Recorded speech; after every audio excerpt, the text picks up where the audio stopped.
This is Talking Foreign Policy, a critical look at Canada's role abroad, and I'm Yves Engler. Last week on Friday, there was a complaint, a formal complaint submitted to the Canada Revenue Agency regarding Honest Reporting Canada. They argue that Honest Reporting Canada's charitable status, that they shouldn't be subsidized by all taxpayers.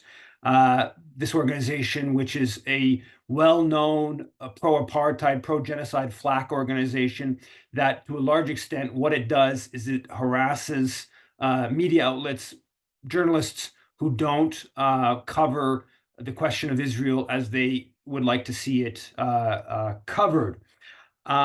This, of course, is just one of the many organizations that either send money to Israel or promote that country in Canada that are charitable organizations, registered charities that are subsidized by taxpayers, provide ability to provide tax receipt to donors.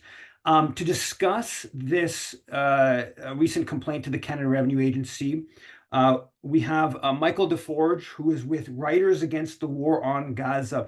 First of all, thanks for coming on to Talking Foreign Policy. And can you just tell us a little bit about Honest Reporting Canada, what they claim to be about? Yeah, absolutely. HRC, there are ways it's not dissimilar from other anti-Palestinian or pro-Israeli Zionist lobby groups like CIJA or B'nai B'rith, in that they take a real focus on media. They claim they're combating anti-Semitism, but most of what they actually do is basically send mass emails and start these very regular miniature harassment campaigns against newsrooms. They've attacked other workplaces as well, but they have a real focus on newsrooms. And their emphasis on harassment and doxing as a tactic actually makes them somewhat unique from other Zionist lobbies, which some of them might even be a little bit more well-funded, but don't really have the full weight of this harassment campaign. They have it almost like they've almost automated it. They have over 60,000 strong on their mailing list, and every few days we'll have a few new campaigns where if they see any headline or any coverage of Palestine that might be the least bit perceived as sympathetic to Palestine, it could even just be reporting basic facts around Palestine, or using language that is not even controversial by the fairly Zionist conservative standards of most newsrooms or even the Canadian state, like just referring to settlements as settlements or using the term West Bank. They will like send complaints, and newsrooms will get thousands and thousands of emails complaining about it, usually calling for an investigation, calling for some sort of internal audit, and frequently calling for professional consequence for the journalists. They predominantly attack racialized journalists. When you look at a lot of their most frequent targets, it is frequently Palestinian, Arab, or Muslim journalists. And there's targets who will show up not just once or twice, but like 6 times, 10 times, 12 times. And we've already seen the effects of these campaigns, both in like getting headlines redacted, getting coverage pulled altogether. Similar media lobbying campaigns have gotten mainstream media outlets to like apologize for coverage or add very insulting, kind of dehumanizing notes at the end of things. And we've already seen people get fired. In the past year alone, 2 journalists have been fired as a result of Honest Reporting's campaigning, as well as a doctor, a sick kids doctor, who was put on sick leave, on like administrative leave for posting in solidarity with Palestine. A lot of the information too that they present is very like blatant misinformation. They aside from just sort of, yeah, like they enforce this glossary that, yeah, again, even by the terms of newsrooms, which have very Zionist standards around language and reporting around Palestine, like they will dispute. But they will frequently try to get anything related to death tolls redacted. They will one of the big campaigns they've been working on now is trying to deny that there is a famine in Gaza, despite the fact that, yeah, even, by no means radical organizations like the UN or a number of like human rights NGOs, fairly milquetoast liberal organizations will say there is a famine in Gaza. The Mike Fagelman of Honest Reporting, one of the directors, had a big "There is no famine in Gaza" editorial in the National Post, and they've been running press on it regularly. And then on top of all that, they engage in activity that I think can only best be described as like racist incitement, borderline hate speech. Robert Walker, their assistant executive director, published something in the Ottawa Citizen, basically saying that Canadians shouldn't trust refugees from Gaza. The that like they should like fear. The exact headline is Canada has good reason to be cautious about refugees from Gaza, basically implying that people coming over from Gaza might in some way be violent or something that people in Canada should fear. And on top of that, they do a lot of their other lobbying work is about trying to make it seem as though there are no innocents in Gaza is like frequently kind of the Zionist talking point. They will try to tie just anybody living there as being a militant just by virtue of being in proximity to violence. One of their common talking points is trying to dispute the number of Palestinian children who have been killed in Gaza by saying that um, Palestinians under the age of 18 shouldn't be counted as children necessarily. Um, yeah, just a litany. They've repeated Netanyahu's notoriously racist, like "children of darkness" remarks, just like a litany of harassment campaigns, of hate speech, and of misinformation. Yeah, and one of the things remarkable, Honest Reporting Canada, is that first of all, do we know about their budget, about how much money they have annual approximately? They have about 1 million in assets, I believe, at the moment, in total assets. Yeah. So it's actually smaller than many of the pro-Israel organizations. We don't know the exact budget of CIJA, but there have been estimates in the past that it's around 10 million. That's a few years ago. It's probably a bit more than that. I've seen different things around B'nai B'rith. So it's probably a bit smaller. It's as you mentioned, much more activisty oriented. Like it's really what it is a list, and it just it's intimidating, pressuring journalists. If people are familiar with Noam Chomsky and Edward Herman's propaganda system model, one of the elements is flak, right? And so what Honest Reporting Canada is flak. It's a pressure organization against media outlets to, enforce a anti-Palestinian kind of line. So that's that as you've sort of detailed, and they will say all kinds of very obnoxious things and even racist things in that process. One of the things that I find kind of stunning about the organization is how kind of far down the line they'll go, right? You'll find that like there's some like student newspaper, right? I've seen this a number of times, like the Concordia Link or the McGill Daily or the McGill Tribune, and they'll start a whole campaign against this like relatively inconsequential student newspaper. Or I've even seen it with these like really kind of obscure Canadian military. The Canadian military has all these different, media outlets, and they ones that focus on a specific naval base.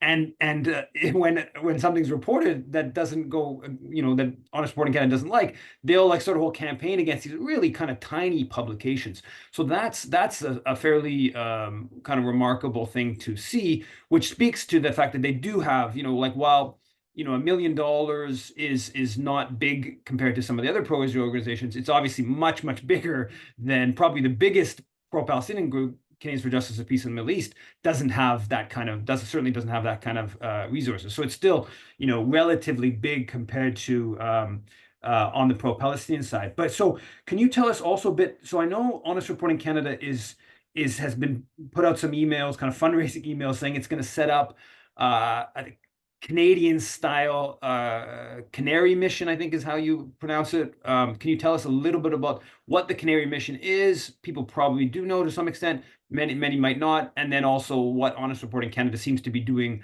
on that front. Yeah, absolutely. They are doing they're in the middle of their big fundraising push, and they've been sending out both posting on their website, but also like sending out to supporters what they intend to do with this new push for money. They've obviously received a big influx of donations from Zionists over the past year already. And in addition to hiring new staff and wanting to do more video content, they intend to set up. They didn't actually lay it out as we're doing our version of Canary Mission, but a website very much like Canary Mission. Canary Mission is a site that um, takes people who are identified as being sympathetic towards Palestine, and obviously it has a very racist lean to the people who are targeted, um, and basically tries to smear their names as anti-Semitic.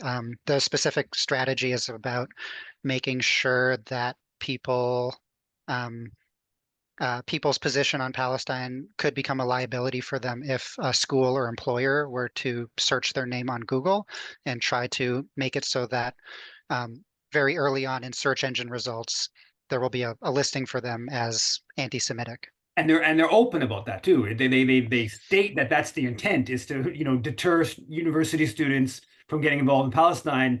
So like later on they'll have employment difficulties. They actually kind of state that openly. Yeah, absolutely. And uh, Honest Reporting intends to open up a Canadian version of it, which is a little interesting just because Canary Mission has a lot of Canadians on it. Like it recently added like 200 names related to the U of T encampment.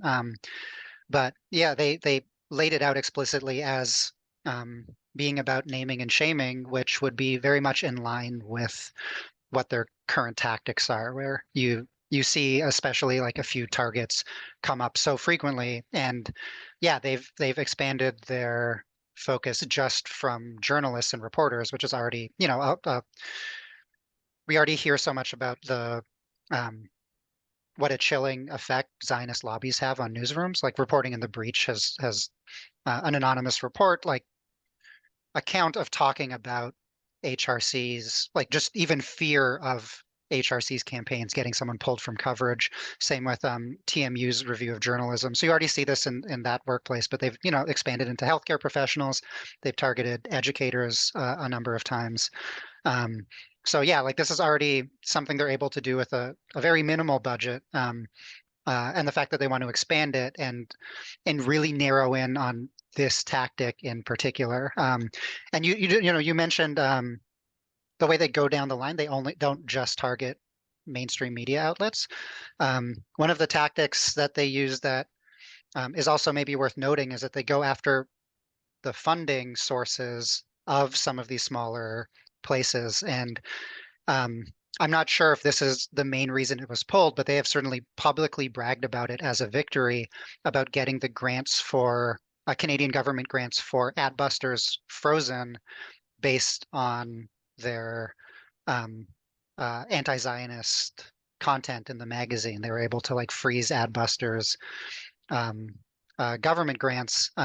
They've gone after Rabble, Briar Patch, Canadian Dimension. They've gone after like theater companies, Mayworks, Room Magazine, like literary magazines. One frequent target is a very small community paper called the Caribbean Camera, and they've attacked the funding of that as well.